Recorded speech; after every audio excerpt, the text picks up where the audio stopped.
I have kind of a different theory on Denny Hamlin. Like I understand especially how, even my generation, but an older generation could say, "Man, these guys bitch about everything." I get that. But also, I think NASCAR is a sport that really benefits from these storylines, especially some of these midweek storylines that, keeps everybody talking about NASCAR until the race the next Sunday.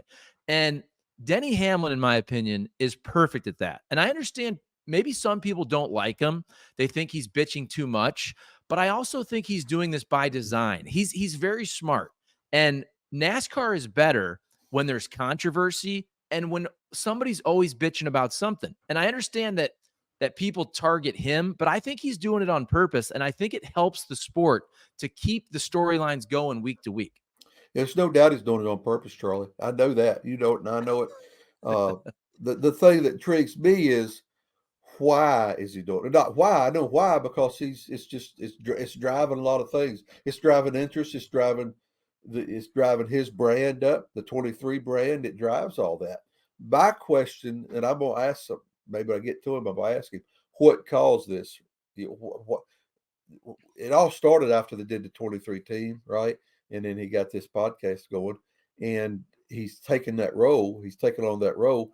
But I just wonder if the higher ups or the B's, the marketing people, the Michael Jordan groups, those folks say, Denny, you've got this kind of persona about you already. Why don't we throw it out there some more? Okay. Be yourself. Tell exactly what you want to tell, and let's see where this thing goes. I got an idea that there are some discussions that maybe prompted this more than just it naturally occurred. And I think you're exactly right. It's definitely on purpose. I absolutely love it, man. I absolutely love it. It gets a lot of play, right? A lot of people talk about it. As long as you don't make your fellow competitors upset by your stuff you say, right? As long as you don't get on there and like, you had some trouble with a guy, and you get on and say, "Well, that guy wrecked me," but whatever, right? But if you get on that show and you start harping on something like that with a fellow competitor, then that's going to create problems. And he hasn't done that.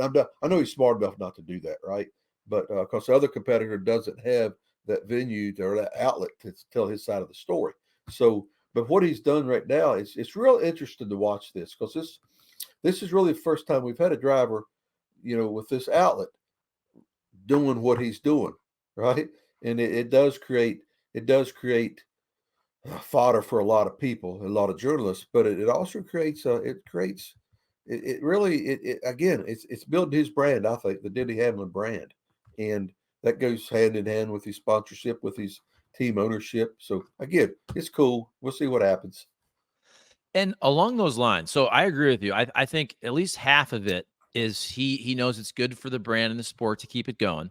But then I also think in the last year or so, I do think he's genuinely pissed now as a car owner with what is going on with these charter negotiations. Michael Jordan comes out, New York Times, and says NASCAR as a sport could die if the owners, if there's not a, and I'm paraphrasing here, but he Right. said, if everybody's not healthy, the track's got to be healthy, NASCAR's got to be healthy. But he said all these teams also have to be healthy. And then Denny Hamlin is on the Dale Jr. download, and he says the tracks in NASCAR, again, I'm paraphrasing, but I believe he said they're making 9-figure profits per year. And he said the teams are at 7-figure losses per year, which I think most people would agree that can't continue in any sport for it to be healthy. Why this is such an important thing is we've had 11 teams go out of business since 2016.